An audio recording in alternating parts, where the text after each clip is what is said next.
Olá, marujos, tudo bem? Sejam bem-vindos ao blog Na Aula dos Loucos. Eu sou o professor Luiz Cláudio e hoje farei a correção das questões de filosofia do Enem 2024. Esse vai ser um gabarito extraoficial em que eu vou comentar a minha opinião como resposta das questões desse Enem. Eu vou estar usando a prova verde, ok? E também vou colocar as questões em destaque e aqui na minha lateral para vocês acompanharem enquanto eu leio e faço os comentários, beleza? Também vou deixar um link para poder vocês baixarem a prova, ok? Dito isso, deixa já o seu like nesse vídeo para fortalecer o nosso canal e vamos para as questões. Primeira questão, número 52.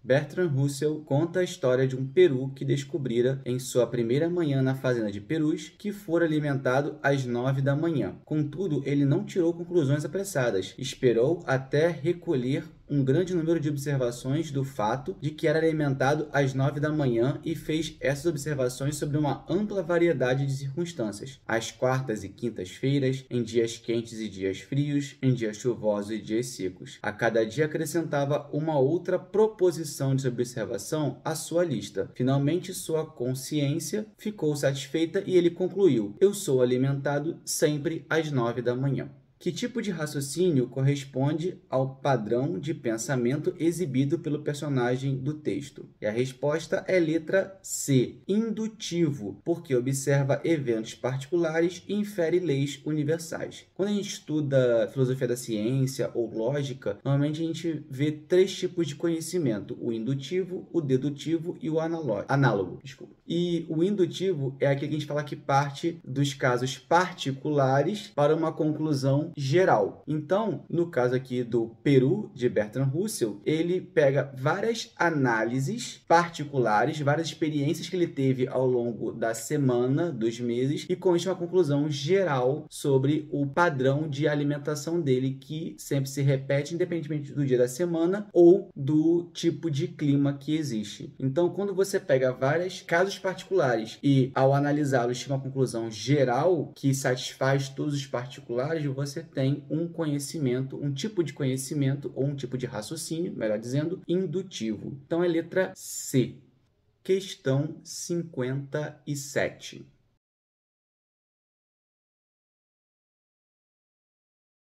Resumamos os principais caracteres de um rizoma. Diferentemente das árvores ou de suas raízes, o rizoma conecta um ponto qualquer com outro ponto qualquer e cada um de seus traços não remete necessariamente a traços de mesma natureza. Contra os sistemas centrados e mesmo policentrados de comunicação hierárquica e ligações pré-estabelecidas, o rizoma é um sistema acentrado, não hierárquico e não significante, sem general, sem memória organizadora ou autômato central, unicamente definido por uma circunstância de estados. É o texto do livro Mil Platões, de Deleuze e Guattari. Pergunta: qual elemento da cultura contemporânea se relaciona às características do conceito de rizoma, conforme descrito no texto? E a resposta é letra E, pluralidade de interações. Bom, eu sinceramente não acho que essa questão exige muito de filosofia. Claro que se você conhecer a filosofia de Deleuze e Guattari, você vai fazer com mais facilidade essa questão. Mas ela é mais uma interpretação de texto. Você percebe que rizoma tem essa questão das ramificações que ligam itens diversos. Não são raízes porque não é do caule para o resto, mas são ligações com ligações. Então, essa visão acentralizada, certo? E por isso que a resposta é letra E, pluralidade de interações. Porque nos rizomas, como você liga o ponto A ao ponto B, sem necessariamente A e B serem o centro, você tem aí uma pluralidade, porque tem a multiplicidade de interações acontecendo para a compreensão do conceito da situação, que é a base da noção de rizoma dos filósofos. Você até percebe que as alternativas é estrutura fixa, contraria, né, que tem a centralidade, lógica binária, no caso está errado porque o binarismo tem sempre dois e aqui é múltiplo, é sem limites. Controle homogêneo também não é, seria heterogêneo, né, porque o homogêneo você está dando uma explicação só só, e uniformidade de opiniões também estaria errado, porque como o nome está falando, é uniformizar, é tender para um caminho só, é a questão de uniforme, né? E o rizoma é exatamente a pluralidade e a multiplicidade de conexões. Questão 61.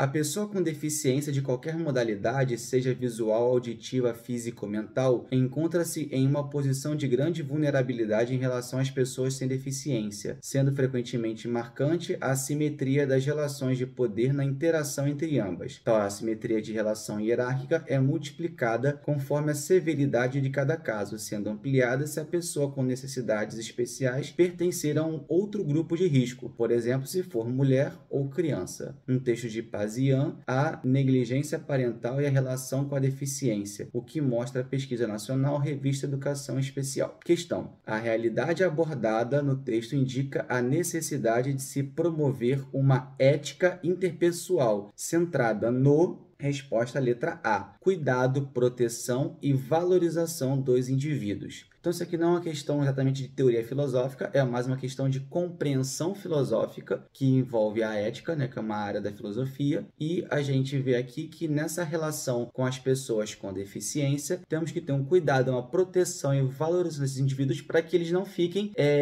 ainda mais vulneráveis numa relação com outras pessoas, porque eles já têm em si a deficiência deles e as coisas ainda pioram quando você não dá condições de igualar no seu discurso ou no tratamento, ok? Então, a resposta é essa. Questão 63.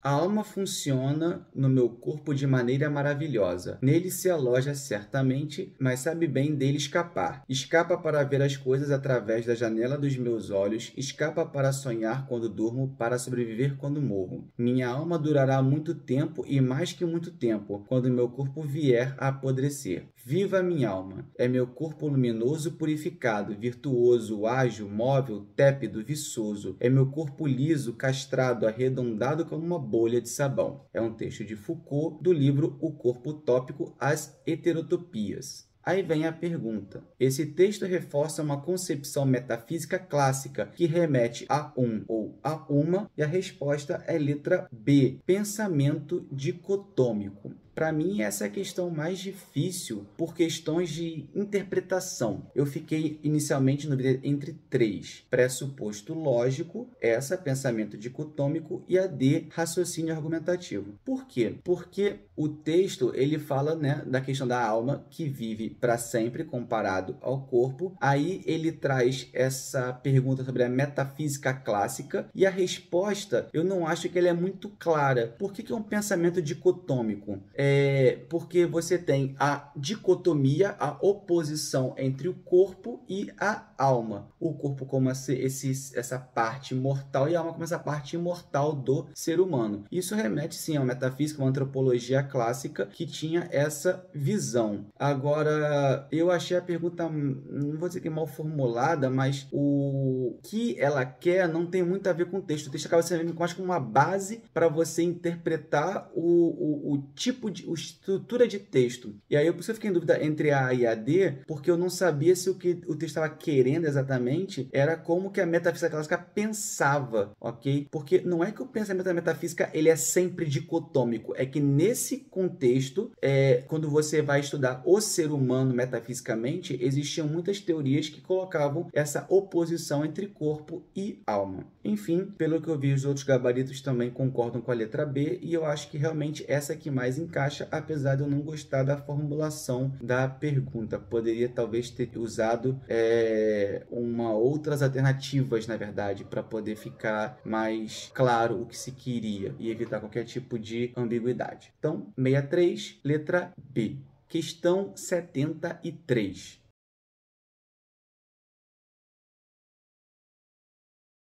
Texto 1. O empirismo moderno foi, em grande parte, condicionado por dois dogmas. Um deles é a crença em certa divisão fundamental entre verdades analíticas, ou fundadas em significados independentemente de questões de fato, e verdades sintéticas, ou fundadas em fatos. Outro dogma é o reducionismo, a crença de que todo enunciado significativo é equivalente a algum construto lógico sobre termos que se referem à experiência imediata. Um texto de Quine, Dois Dogmas do Empirismo, citado em Healy, Ensaios. Depois, texto 2. Teses. 1. Somente os enunciados que possuem conteúdo factual são teoricamente significativos. Enunciados que não podem, em princípio, estar fundamentados pela experiência são carentes de significado. 2. As ciências empíricas usam somente o conteúdo empírico da realidade. 3. A filosofia usa um conceito não empírico da realidade. É um texto de Carnap, Pseudo-Problemas da Filosofia, em Schlick, Carnap, Popper, coletânea de textos. Aí vem. Ao comparar os textos, conclui-se que eles apresentam posicionamentos filosóficos divergentes com relação ao, e a resposta é letra A, Estatuto Epistemológico da Linguagem.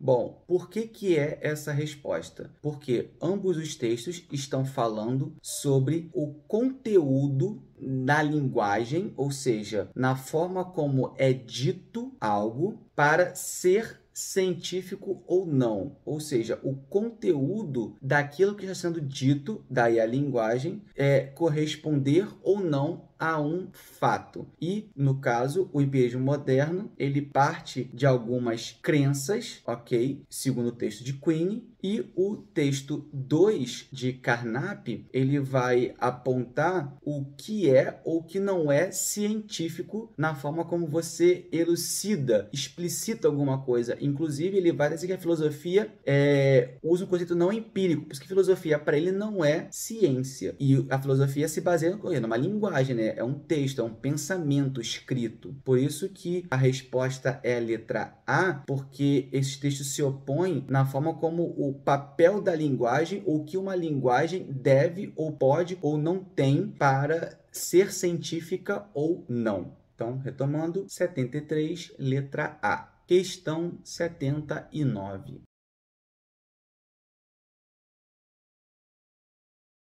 A regra de ouro, popularmente conhecida pelo provérbio "trate os outros como gostaria de ser tratado", é um dos princípios morais mais onipresentes. A noção subjacente, que apela para o senso ético mais básico, se expressa de uma forma ou de outra em praticamente todas as tradições religiosas, e poucos filósofos morais deixaram de invocar a regra ou, pelo menos, de tecer comentários a respeito da relação com seus próprios princípios. É um texto de Dupré, 50 grandes ideias da humanidade. Aí vem. O princípio ético apresentado no texto como elemento estruturante da vida em sociedade se traduz pela seguinte formulação teórica. Resposta, letra B. Imperativo categórico. Então, aqui nós temos uma questão que aí sim podemos dizer que é uma questão que exige um conhecimento filosófico, a decoração, especialmente, de um termo filosófico, que é o imperativo categórico de Kant. A filosofia de Kant, conhecida como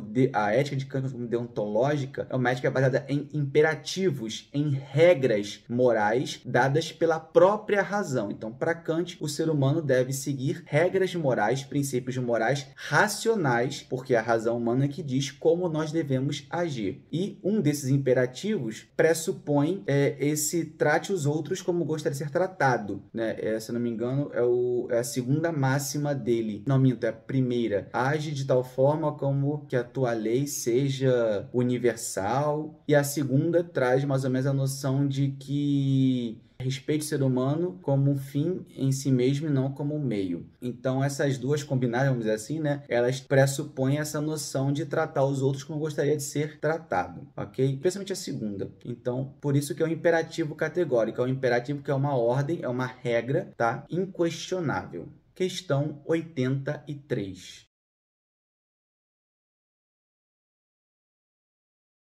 Aristóteles entendia que a felicidade era diretamente ligada ao respeito pela própria natureza e, de certa maneira, a uma vida que tivesse na natureza de si mesma uma referência inabalável. Isso lhe permitiu formular o conceito de excelência. O que seria excelência? Seria justamente, ao longo da vida, tirar de si mesmo, em forma de performance, de conduta, de comportamento, de disposição, o que a natureza permitiria de melhor. É um texto de Cohen e Barros Filhos, do livro A Monja e o Professor, Reflexões sobre Ética, Preceitos e Valores. Texto 2. A noção de eudaimonia é central para a ética aristotélica. A eudaimonia é uma atividade e não estado psicológico, pois é definida na ética Nicômaco como uma atividade da alma com base na vida moral, na virtude moral. A virtude moral é definida em termos de uma disposição diretamente ligada à deliberação, o que o leva a estudar a virtude intelectual que opera em seu interior, isto é, a prudência. A estrutura conceitual da ética aristotélica responde a uma tentativa de elucidar conceitualmente em que consiste isso, agir bem, ou, na linguagem aristotélica, o que significa ser feliz. É um texto de Zingano, Eudaimonia, Razão e Contemplação na Ética Aristotélica, na revista Analítica. Aí vem a questão. Os textos indicam que a prática de ações virtuosas, sempre efetivada na polis, ocorre por meio do ou por meio da, e a resposta é letra D, aperfeiçoamento das condutas humanas. Por quê? Porque para a ética aristotélica, então vamos lá, ética é como eu devo agir. Então dá para pressupor que tem a ver com a conduta humana, com como o ser humano conduz a sua vida, como ele age. E a ética aristotélica acredita que nós podemos nos aperfeiçoar. Daí a busca pela excelência, que é virtude. A palavra virtude vem do latim virtus, que por sua vez foi a tradução do termo grego arete, que significa excelência. Então a virtude para Aristóteles, e também já desde Platão e Sócrates, é sermos excelentes. E buscar a excelência para Aristóteles você adquire através da prática, do aperfeiçoamento. Ele até usa o exemplo, se ele usa esse exemplo, agora não lembro mais, o exemplo de tocar um instrumento musical, você vai buscar ser um instrumentista virtuoso quanto mais excelente você é manejando o instrumento musical que você está usando. Então, daí o aperfeiçoamento das condutas humanas. Então, você, como ser humano, pode aperfeiçoar-se, e aí, ao aperfeiçoar-se, você vai buscando, alcançando a felicidade. Lembra que para ele, felicidade nunca é o fim último das ações humanas, né? Mas ela nunca é alcançada plenamente. Ela é essa busca, ok? Constante, permanente. Questão 86.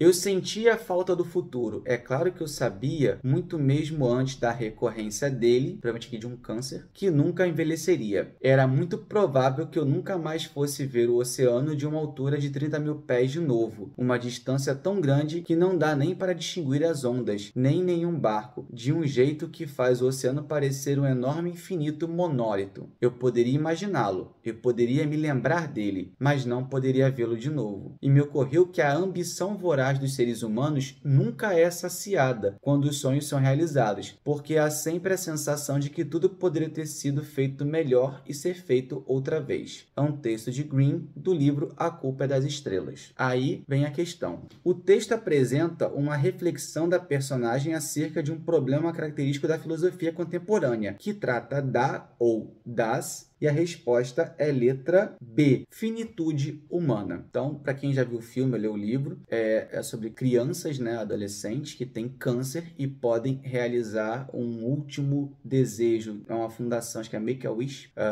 que é lá nos Estados Unidos. Então, é uma relação de uma menina que usa o desejo dela para poder conhecer, acho que um autor que ela queria conhecer, um negócio assim. Não sei quem está falando essa parte, mas então você tem essa visão de que eles fizeram uma experiência, mas sentem que não conseguirão fazê-la novamente. E por mais que eles realizem os seus sonhos, eles não estão satisfeitos, porque essa fundação Make-A-Wish, ela faz um desejo seu. E aí você realiza o seu maior desejo. E você não faz assim, então agora eu posso morrer em paz. Isso é difícil para um ser humano pensar desse jeito.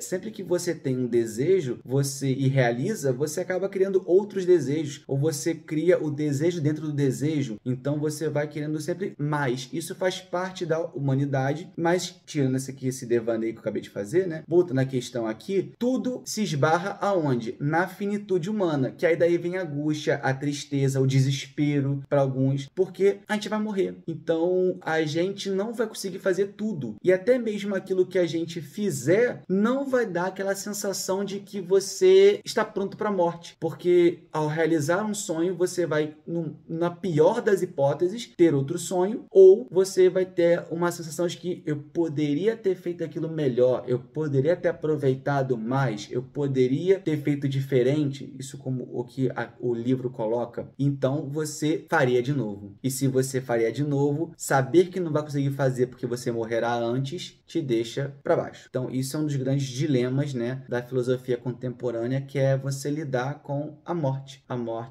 iminente, né, porque quer que não temos apenas 100 anos de vida, mais ou menos.